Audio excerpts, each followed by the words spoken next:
আন্তর্জাতিক আদালতে রায়কে প্রত্যাখ্যান করেছেন। ইউনূসের কিয়ামতের দিন খুব তাড়াতাড়ি এগিয়ে আসছে, দিন ঘনিয়ে আসছে।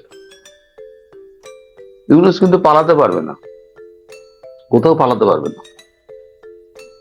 ওই শেখ হাসিনাই দেশে ফিরবেন, ওইখানে বিচার হবে, সেটা দীর্ঘ বিচার প্রক্রিয়ার মধ্যে দিয়েই হবে এবং শেষ পর্যন্ত ওর একটা শাস্তি হবে। সেই শাস্তি হবে সে তো নিরপেক্ষভাবে ওর শেষ দিন কিন্তু খুব করুণ, খুব করুণ। শেখ হাসিনা অনেক শক্ত মহিলা, তিনি এই রায়টি শোনার পর রায়কে প্রত্যাখ্যান করেছেন। ইউনূস এখন চাইছে কোনো মতে একটা ভোট দিয়ে কারোর ঘাড়ে একটা চাপিয়ে দিয়ে ইউনূস কোন রকম এখান থেকে পালাবে। প্রধানমন্ত্রী শেখ হাসিনার মামলার একটা রায় হয়েছে, অবশ্যই বিষয়টা আপনি জানেন। এই রায়ের আলোকে তিনি তো বর্তমানে ভারতে অবস্থান করছেন এবং ভারত সরকার তাকে আশ্রয় দিয়ে রেখেছেন। এই যে দীর্ঘদিন থেকে আমরা যেটা দেখলাম যে ভারত সরকার তাকে যথেষ্ট সাপোর্ট দিচ্ছে, যেটা মনে হয়েছে। এখন এই রায়ের পরে আসলে ভারতের প্রতিক্রিয়াটা কেমন হবে, যদি আপনার মতে করে আমাদেরকে একটু বিশ্লেষণ করেন। ভারতের প্রতিক্রিয়া তো আগেই আপনারা পেয়েছেন, যখন এক্সট্রাডিশন চেয়েছিলেন স্বয়ং মোহাম্মদ ইউনূস। তো এবারে প্রতিক্রিয়াটা আরো কড়া। এই রায় ঘোষণা হওয়ার সঙ্গে সঙ্গে প্রধানমন্ত্রী শেখ হাসিনার সিকিউরিটি Z++ করে দেওয়া হয়েছে।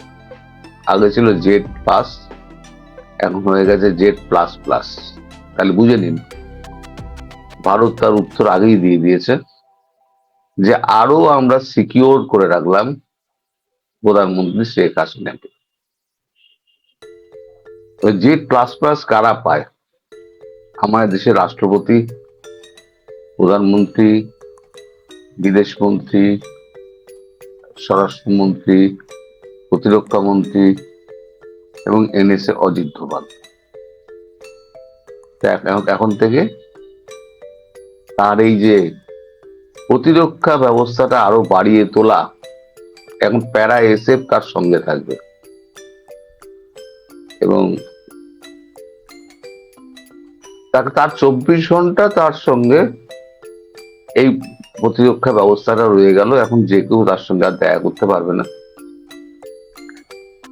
তো এর মধ্যে দিয়ে ভারতবর্ষ তার প্রতিক্রিয়া জানিয়ে দিয়েছে। ভারতবর্ষ খুব কম কথা বলে, তো আচার ব্যবহার দিয়ে তার প্রতিক্রিয়া জানায়। রায়টা পাওয়ার সঙ্গে সঙ্গে এই যে সিকিউরিটি প্লাস Z+ থেকে Z++ করে দেওয়া হলো, তার মাধ্যমে বুঝিয়ে দেওয়া হলো যে তাকে আমরা কতটা সুরক্ষা দিই এবং ভবিষ্যতে তাকে আরো কতটা সুরক্ষিত আমরা রাখবো। এবার আপনাদের দেশের আদালত, ওই ক্যাঙ্গারু কোর্ট, সেটা হচ্ছে জামাতের কোর্ট, জামাতের বিচারক, জামাতের উকিল, শেখ হাসিনার হয়ে যিনি লড়ছেন তিনিও জামাতের উকিল, যেখানে দর্শক তারাও জামাত। এটা অদ্ভুত ব্যাপার। আমি পুরোটাই দেখেছি, তারপরে একটা ক্লিপিংস আমার চোখে পড়লো। দেখলাম যে শেখ হাসিনা যে উনি উকিল হয়েছেন, ক্যাঙ্গারু কোর্টের ক্যাঙ্গারু উকিল, ক্যাঙ্গারু উকিল বলছেন আমি এত কষ্ট বুকে ধারণ করছি, প্রচন্ড কষ্ট পাইলাম, প্রচন্ড। এবং মানে মাথা মোটাটা অভিনয়ও করতে পারে না। তার মধ্যে আবার তাঁদের হাসছে, আমি প্রচন্ড কষ্ট পেলাম, আমি কষ্টটা বুকে ধারণ করে রয়েছি। মানে এগুলো কেন? হ্যাঁ, আপনাকে নমস্কার এবং শুভেচ্ছা। কেন এগুলো করে? এগুলো নিজেদের হাস্যাস্পদ করে, তার থেকে এগুলো প্রেস কনফারেন্স না করলেই হতো। এই প্রেস কনফারেন্স করার কি অর্থ আছে? আর এই যে রায় হবে সেটা আপনারাও জানতেন, আমরাও জানতাম, বিশ্ববাসীও জানতো। ফলে এই রায় কোনোভাবেই প্রতিফলন ঘটবে না। ওই হাওয়ায় তরবারি চালাচ্ছে। এখন বাঁদরের হাতে তরবারি দিয়েছেন তো আপনার দেশের মানুষ, একটা গুজবের হাওয়ার পেছনে একটা তরবারি একটা হাতে দিয়ে দিয়েছেন বানরের।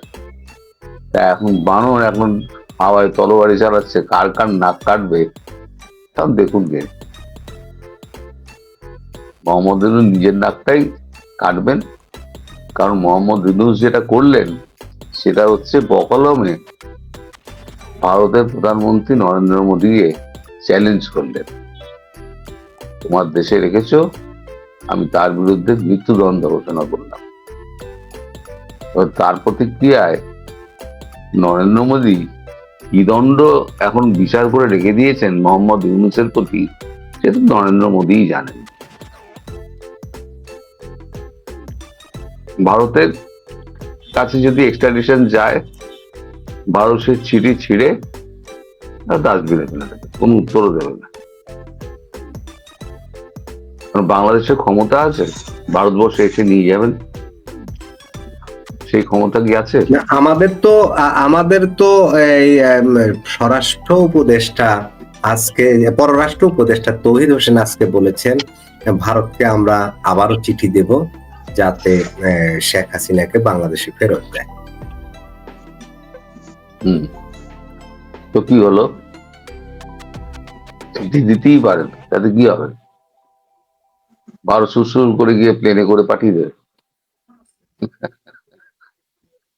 ওগুলো বলতে হয়, পাবলিককে বোকা বানাতে হবে, বোকা বানাচ্ছে, পাবলিকও বুঝে গিয়েছে। এখন তো সবে শুরু হয়েছে, এই যে এখন চারদিকে জ্বালাও পোড়াও এই যে শুরু হয়েছে, এইটা এখন কোথায় গিয়ে থামবে দেখুন কি হবে। মোহাম্মদ ইউনূস মাঝে মাঝে হুঙ্কার টুঙ্কার দিচ্ছেন এবং জামাতের নেতারা মাঝে মাঝে যা হুঙ্কার টুঙ্কার দিচ্ছেন, তাতে আমরা খুব ভয়ে আছি। ভারতবর্ষ তার জবাবটা দিয়ে দিয়েছে, সিকিউরিটি বাড়িয়ে দিয়ে বুঝিয়ে দিয়েছে যে আমরা কি করতে চাই এবং কি করতে চলেছি। এই যে কথাটা আসছে যে মামলার রায়টা খুব দ্রুত তড়িঘড়ি দেয়া হয়েছে, এই যে এবং উদ্দেশ্য, কোনো একটা উদ্দেশ্য থাকতে পারে এমন কথাও কিন্তু আসছে। আমার রফিক ভাই সেম কথাটা বললেন। আসলে কেন এত দ্রুত এই রায়টা দেওয়া হচ্ছে আপনার কাছে কি মনে হয়, সংক্ষেপে যদি একটু বলেন। এখন ইউনূস এখন চাইছে কোনো মতে একটা ভোট দিয়ে কারোর ঘাড়ে একটা চাপিয়ে দিয়ে ইউনূস কোন রকম এখান থেকে পালাবে। এখন তার জন্য জামাতকে তুলে ধরা, জামাতকে খুশি করা, কখনো বিএনপি কে খুশি করা। ও তো দু নৌকায় পা দিয়ে চলছে, আর যে দু নৌকায় পা দিয়ে চলে সেই ডোবে আগে। তো ওর স্বপ্ন পূরণ হবে না। ও কোন উদ্দেশ্যে এত তাড়াহুড়ো করছে, কারণ 1.5-2 মাসের মধ্যে একটা এত বড় মামলার নিষ্পত্তি হওয়া সারা বিশ্বে বোধহয় কখনো কখনো এটা হয় না সারা বিশ্বে। তো ইউনূসের প্ল্যান ইউনূসই জানে, আমরা বলতে পারবো না ইউনূসের প্ল্যান সম্পর্কে কি আছে। তবে ইউনূসের, আমি আগেও বলেছি, এখনো বলছি, ভবিষ্যতেও বলবো, জি তরুণদা, আপনি দিল্লি বিস্ফোরণে ঢাকার যোগ এ ধরনের একটা আলোচনা আপনি করেছেন আপনার চ্যানেলে। বাংলাদেশের ঢাকার যোগ মানে বাংলাদেশের যোগ এই দিল্লির লালকেল্লায় যে এই ঘটনাটা ঘটলো ইদানিংকালে, এটা কেন, কিভাবে থাকবে এবং কেন থাকবে বাংলাদেশের যোগ? আপনার এই এমন আপনার কথা না, আমি ভারতের আরো অনেক মিডিয়াতে দেখেছি এই বিষয়ে এবং মেইন স্ট্রিম মিডিয়াতেও দেখেছি।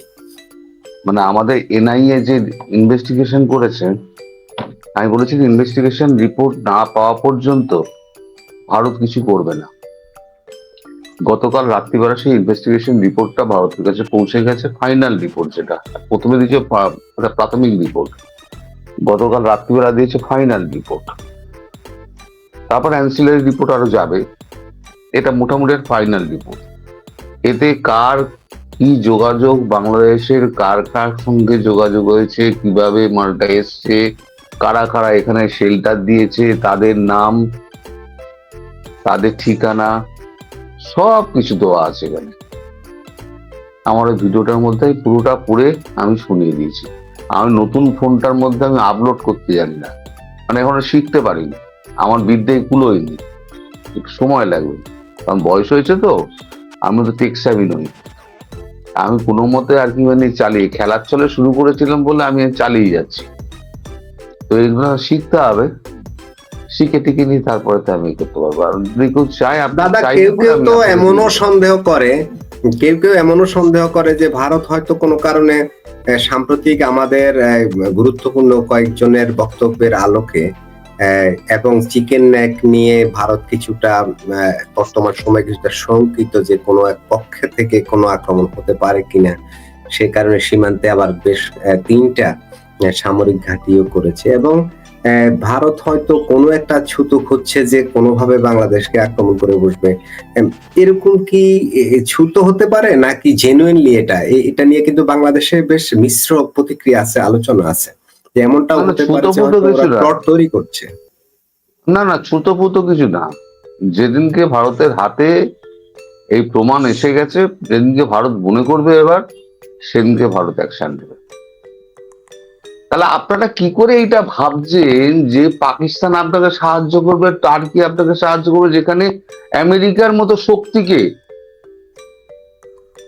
দক্ষিণ পূর্ব এশিয়া থেকে ভারতের থেকে বড় গুন্ডা কেউ নেই। আমি বারবার বলি, তাকে সরে যেতে হলো, ঢুকতে পারলো না, চীনকে মাথা নিচু করতে হলো, কারণ এত বড় মার্কেট, আমেরিকার মার্কেট গেছে, আর একটা মার্কেট তাকে তো বেচতে হবে। চায়নার কি, চায়নার ইন্টারনাল কনজাম্পশন নেই, ভারতের যেটা আছে, ভারতের ইন্টারনাল কনজাম্পশন আছে। একটা যুব শক্তি আছে যাদের বয়স হচ্ছে 25 থেকে 37, যুব শক্তি যাদের বাইং ক্যাপাসিটি বেশি, এখানে মাল ফেললেই বিক্রি হয়ে যাবে। তার জন্য এই বাজারটা দরকার। সুতরাং এই জিওপলিটিক্যাল ব্যাপারগুলো নিয়ে আলোচনা করুন, তাহলে হবে কি জানেন তো, হবে কি ব্যাপারটা, এটা লেন্দি হবে না, দর্শক বোর হবে না। আর আমি যদি এপাশ ওপাশ কথা বলি তাহলে পরে হবে কি, আমি আমার লাইন থেকে বিচ্যুতি হয়ে যাব। অজিত দোভালের আমন্ত্রণে আমরা যতদূর জানি,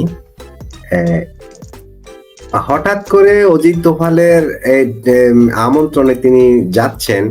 কি প্রসঙ্গে, ও দুজনের মধ্যে বৈঠক হওয়ারও কথা রয়েছে, কি প্রসঙ্গ থাকতে পারে তরুণদা, যদি আপনার মতো করে একটু যদি তথ্য আপনার কাছে থাকে যে কি প্রসঙ্গে আলাপ? তো আমি আপনাকে কি বলবো, তো আপনার ওই কি বলে অজিত দোভালই বলতে পারবেন, আমি তো বলতে পারবো না। তবে আমার মনে হয় যেটা, সেটা হচ্ছে যে অজিত দোভাল আমেরিকা গিয়ে পুরো ইউনুসকে ল্যাংটো করে দিয়ে এসছে মার্কো রুবিওর সামনে। অজিত আপনার এই বলে আপনাদের এনেছে, সেই এনেছে নিজে ঘনিষ্ঠ মহলে বলেছে যে আমি এত অপমানিত জীবনে হইনি যতটা অপমানিত আমি ইউনুসের কাছে হয়েছি। তিনি আমার সঙ্গে যখন কথা বলতেন আমার মুখের দিকে চাইতেন না, উল্টো দিকে চেয়ে থাকতেন, তাই আমি বিরক্ত হয়ে চলে এসেছি। তেমন আমাদের অজিত দোভালের সঙ্গে আপনাদের খলিলুর রহমানের একটা মোটামুটি যোগাযোগ কিন্তু বহুদিন ধরেই রয়েছে। কার বুদ্ধিতে আমি জানি না, আমি তো আর ঘটনার মধ্যে নেই। তো ইউনুস সম্পর্কে, ইউনুস কোথায় চুরি করেছে, কত টাকা চুরি করেছে, ইউনুসের গ্যাং কত টাকা চুরি করেছে, তারা কি কি অপরাধের সঙ্গে জড়িত, কোথায় টাকা পাচার গেছে, সমস্তটা বলে দিয়ে এসছে মার্কো রুবিও আর জেডি ভান্সের কাছে। ওনার সাবলীল আনাগোনা আছে, কিন্তু আপনার ওই কূটনৈতিক মহলে কিন্তু খলিলুর রহমানের সাবলীল আনাগোনা আছে, সেটুকু আমরা জানি। ওখান দিয়েও কিছু বার্তা দেওয়া হয়েছে খলিলুর রহমানকে। খলিলুর রহমান চেয়েছিল সোজাসুজি ইন্ডিয়াতে আসতে, কিন্তু তাকে ডেকে পাঠানো হয় ঢাকাতে। আর ঢাকাতে আর একটা যাওয়ার প্রয়োজন আছে, সেটা হচ্ছে তার কূটনৈতিক পাসপোর্ট থাকলেও, আমার বগলে যদি কূটনৈতিক পাসপোর্ট থাকে হাতে, আমি বগল দাবা করে নিয়ে আমি এয়ারপোর্টে চলে গেলাম, সঙ্গে সঙ্গে প্লেনে উঠে গেলাম, উঠতে পারি না। কারণ আমায় যে দেশের আমি কূটনীতিক, ধরুন ঢাকার কূটনীতিক, সে যদি কূটনৈতিক পাসপোর্ট নিয়ে যায়, তাহলে ঢাকায় এমবাসি, ঢাকায় কলকাতা মানে ইন্ডিয়ান এম্বাসিতে যাবে, তারা একটা নো অবজেকশন সিল মারবে, ছেড়ে দেবে, ভিসা লাগবে না, নো অবজেকশন, ডেটটা লিখে ছেড়ে দেবে। ওটাই হলো গিয়ে ভিসা, কূটনৈতিক ভিসা, পাসপোর্টটা থাকলেই হলো। তা সেটা তো বিনয় বর্মার কাছে গিয়ে মারতে হতো। এসছেন, এসে কথাবার্তা বলেছে, বা এসছে কি আমি জানি না, হয়তো হয়তো আজকালের মধ্যে চলে আসবেন। এসে কথাবার্তা বলে তারপরে তো ভারতবর্ষে আসবে। ভারতবর্ষ পরিষ্কার অজিত দোভাল বলে দিয়েছে, এটা তো অজিত দোভালের কনক্লেভ, শ্রীলঙ্কা কনক্লেভটা, যে লুপসে সিদ্দিকি ফিদ্দিকি কাউকে চিনি না, যদি আসতে হয় তাহলে ওই খলিলুর রহমানকে পাঠাবেন। খলিলুর রহমান এখন হয়ে গেছে ভারতের ক্রীড়নক, ক্রীড়নক যাকে বলে, মানে খুব শুদ্ধ ভাষায় তার পুতুল, তাকে দিয়ে কাজটা করানো হচ্ছে। কূটনীতিতে ভারত অনেক অনেক এগিয়ে, অনেক এগিয়ে, আপনারা ধরতে পারবেন না। আমি বললাম না, একটা ছোট্ট নিদর্শন দিয়ে দিল, ওখানে একটা ফাঁসির অর্ডার দিলে, এখানে জেড প্লাস প্লাস সিকিউরিটি দিয়ে দিল, সারা বিশ্বে কিন্তু মেসেজটা চলে গেল। মুখে কিচ্ছু বললো না, কিচ্ছু বললো না মুখে। বড় দেশ না, খুব ছোট ছোট মানে মানে জিনিস দিয়ে বড় কিছু বুঝিয়ে দেয়, খুব ছোট ছোট। ভারত কথা বলে খুব কম, কাজ করে বেশি। আপনাদের যে এইগুলো লাফায় না, এই ছাগলগুলো, ছাগলের তৃতীয় সন্তানগুলো, যে আমাদের পাকিস্তান সাহায্য করবে, আমাদের টার্কি সাহায্য করবে, পাকিস্তান ফেসে আছে, তারপরে যাওয়ার মার পড়বে, তখন তো আরো ফেসে যাবে। টার্কি ফেসে আছে, আমেরিকা ভুলেও পা দেবে না, এখানে রইল কে? ওই 60,000 সৈন্য, যারা ট্রাফিক সিগন্যালে যারা কাজ করে, তারা লড়বে ভারতের সঙ্গে? ভারতের একটা সৈনিকের চেহারা দেখেছে?